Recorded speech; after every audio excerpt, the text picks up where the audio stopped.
I said we have to take care of the teachers. We have to even, of course, financial, to make sure that they can feed their families. Because we tend to forget sometimes that teachers have families. We see them just as teachers. They have families and they have to take care of their families.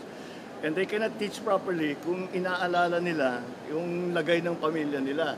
So we have to make sure that they are in a good place so that the teachers can concentrate on actual teaching.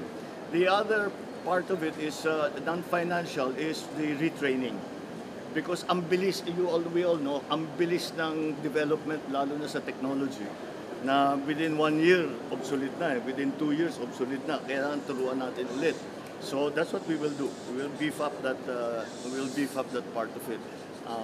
And then we are beefing up also the feeding program. Kasi yung stunting problema pa rin sa mga eskwela natin, sa mga estudyante natin. So the DepEd has so many aspects to it. The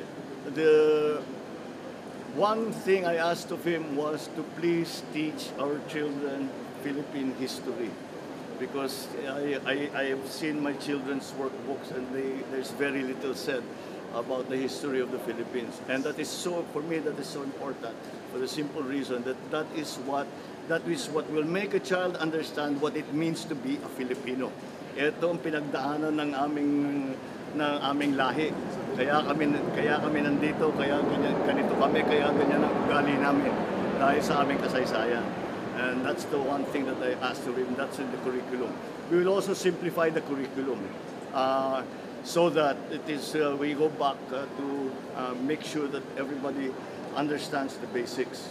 Because marami pang hindi nasa grade 5 na, nasa grade 6 na, mahina pang pasa, mabagal, hindi na unawaan, hindi nakakasulat na mabuti. So that's, at saka yung mga simple na mathematics na exam, hindi nila kayang gawin.